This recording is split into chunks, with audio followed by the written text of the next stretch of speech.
Imagine you're scrolling through your social media feed right in the middle of a massive, highly charged cultural controversy. Which, we've all been there. Right, exactly. You already know what that feels like. It's this exhausting, chaotic blur of outrage, viral manipulation, and, well, hidden algorithmic bias. Oh, absolutely. You can feel your blood pressure rising, but it's almost impossible to look away. But what if, instead of being completely submerged in that blur, you could clearly see the actual structure of what people are saying? Yeah, that's the dream, isn't it? Like, what if every single post had a visible, easy-to-read nutrition label?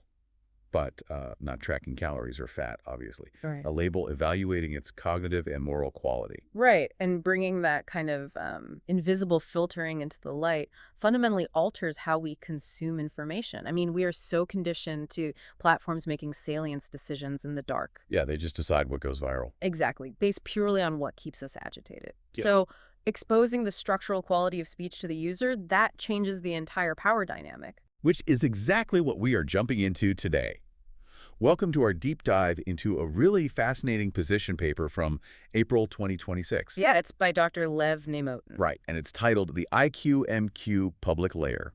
We've got a whole stack of sources detailing this proposed civic infrastructure for the public information space. It's a very dense proposal. It really is. Our mission today is to pull apart the technical mechanics of this layer. We want to understand how it fundamentally shifts the landscape of cyberspace. And crucially, how it protects free speech while making manipulation completely visible to you. Exactly. But before we get into the heavy machinery like how this massive public layer actually operates under the hood, we need to look at the foundation it's built on. Yeah, we have to start with the architect. Right. So who is Dr. Nemotin and where did this whole concept even come from? Well, Dr. Lev Nemotin is the founder of a research initiative, and he also has a YouTube channel called Uncompressed Thinking. Uncompressed thinking. Okay. Yeah, and his work consistently sits right at the intersection of technology, ethics, and public discourse.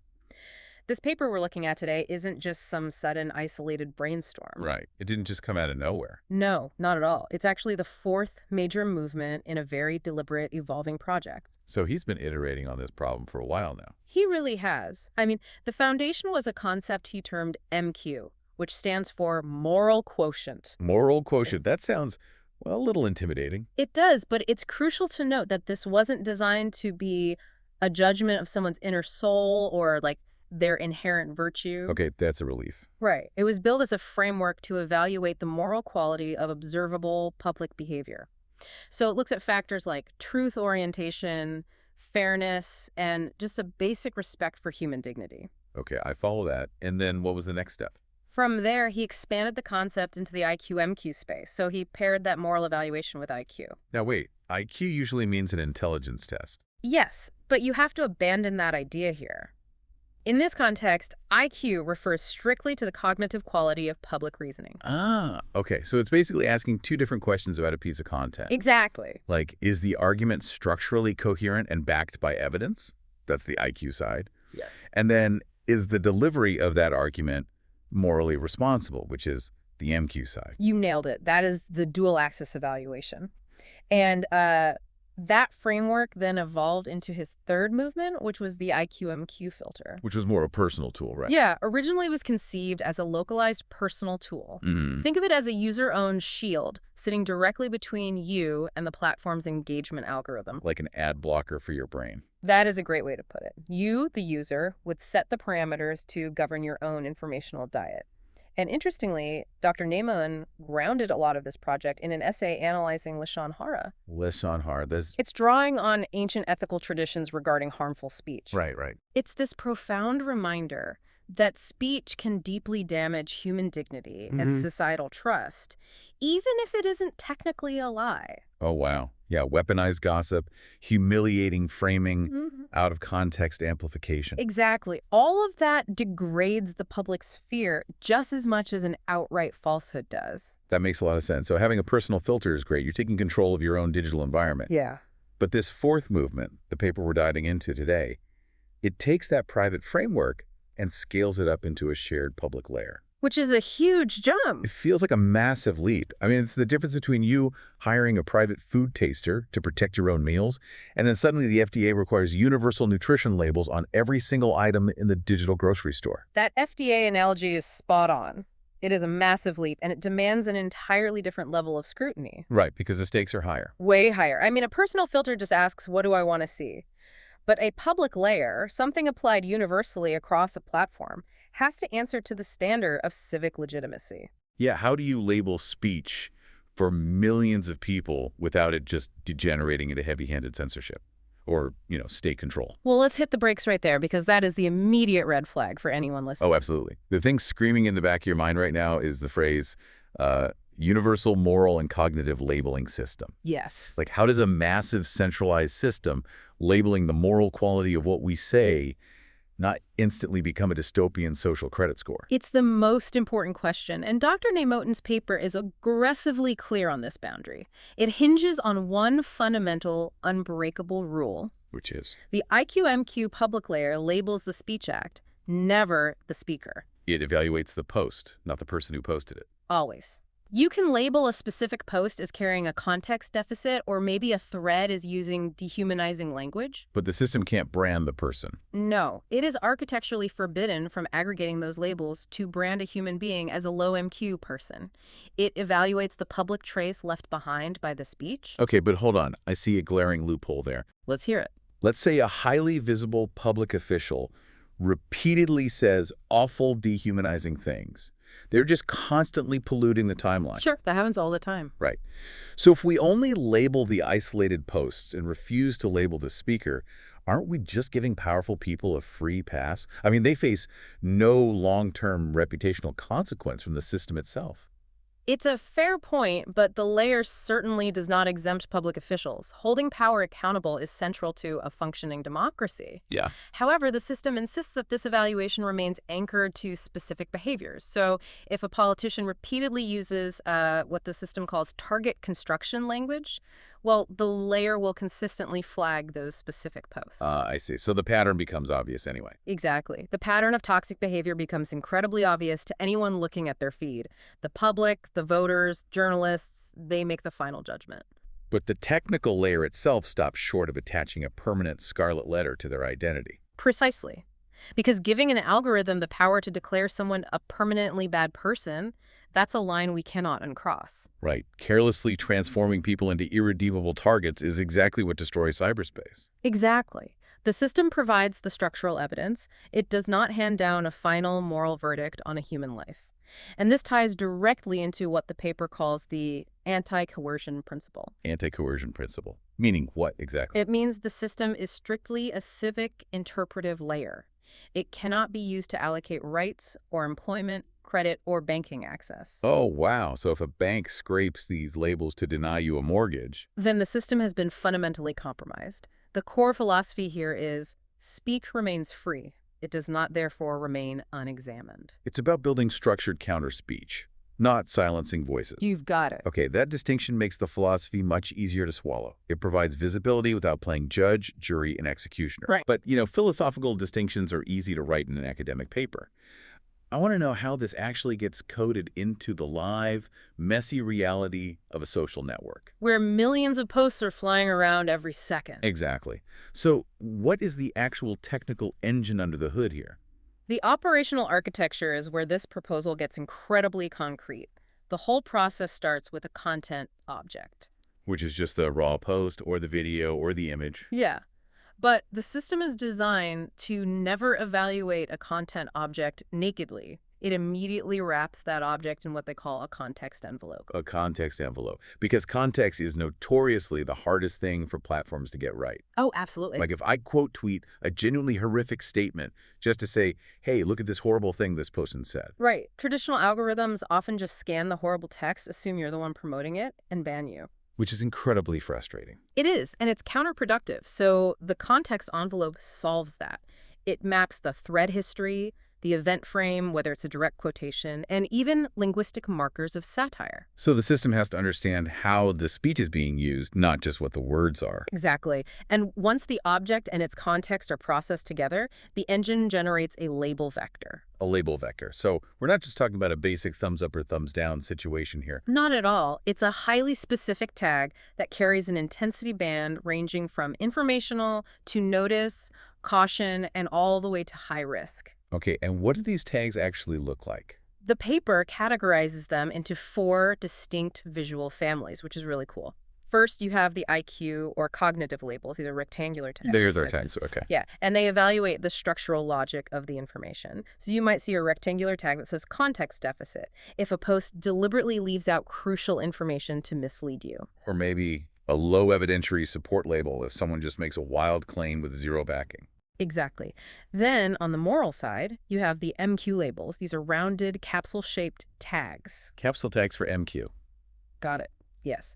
They evaluate the ethical delivery. And this could actually highlight a positive interaction, like responsible critique. Oh, showing that someone is arguing fairly with an opponent's actual points. Right. But on the negative side, an MQ capsule might warn of humiliating framing or dehumanizing language. Okay, so we have rectangles for IQ, capsules for MQ.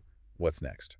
Next, you step up to the civic risk, or CR labels. These are triangular shield tags. Shields. These sound like the heavy hitters. They are. They mark systemic dangers, like an instability amplifier or an operational targeting risk. Operational targeting. Yeah, that applies when someone is posting real-world locations or personal data specifically to facilitate offline harassment. Yikes. And finally, there are REAT or RT labels. These are diamond or pill-shaped tags. And what do root labels do? They're fascinating because they just explain how the system itself is handling a post. So a diamond tag might say, deferred for context, if a real-world event is breaking too fast for the system to confidently label anything yet. I honestly appreciate a system that openly admits when it doesn't know what's going on yet. Right. It builds trust. But there is a massive scaling issue here. I mean, you cannot possibly have a human being review every single post on a global platform. No, you can. But you also can't trust an AI to make nuanced, high-stakes moral judgments about human dignity. That tension is resolved through what the paper calls the escalation ladder. Automation and AI handle the vast majority of the detection at scale. So they do the heavy lifting. Yeah, they cluster similar posts, flag likely patterns, and apply those low-impact informational labels. But the AI is emphatically not the moral authority. Okay, that's important. For high-impact red labels, especially those attached to named individuals, the system requires structured, cross-perspective human review before that label ever goes public. So it's essentially a triage system in an emergency room. That is a perfect way to conceptualize it. Right, like the AI is the vital signs machine, taking everyone's blood pressure at scale and just automatically slapping bandages on the minor scrapes. Yeah, exactly. But the critical red label trauma cases, the machine doesn't operate on those. They get escalated to a team of human doctors before a formal diagnosis is given. Spot on. AI scales attention, but human beings retain authority. And it isn't just a simple majority vote by a random group of moderators either. Oh, really? No, it requires cross-perspective review. So for a severe label to carry true civic weight, it needs to be identifiable by reviewers who might completely disagree with each other politically. But who can both recognize the same structural deficit or moral violation in the speech itself. Exactly. Okay, so we have this intricate triage system generating these highly specific labels, rectangles, capsules, shields, diamonds. But what does this actually do to your experience of the internet? Like when you're actually scrolling. Yeah. If I'm scrolling and I see one of these red shield labels, Yeah.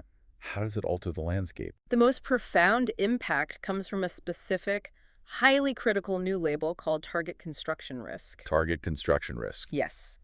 This is where the system attempts to identify the moment when language stops being mere criticism and crosses a very dangerous line. Like when it flags that repeated public language is converting a named person into a symbolic object of justified hostility. Exactly. Or even elimination. We've all seen this happen. You see a public figure make a mistake, and suddenly the timeline isn't criticizing their policy anymore. They are dissecting their humanity. It gets dark really fast. But how does the system tell the difference between target construction and just, being really, really furious at a politician for doing a bad job? It's a vital distinction for free speech. The system strictly protects severe, even vitriolic criticism of public policies. Right. If you are angry, if you demand an official's resignation, if you call their latest legislation a complete disaster, that is entirely protected speech. The layer will not flag it. Okay, so where's the line? The line is when the language shifts to reduce that human being to a contaminant, a parasite, or an enemy whose very existence must be cleansed from society.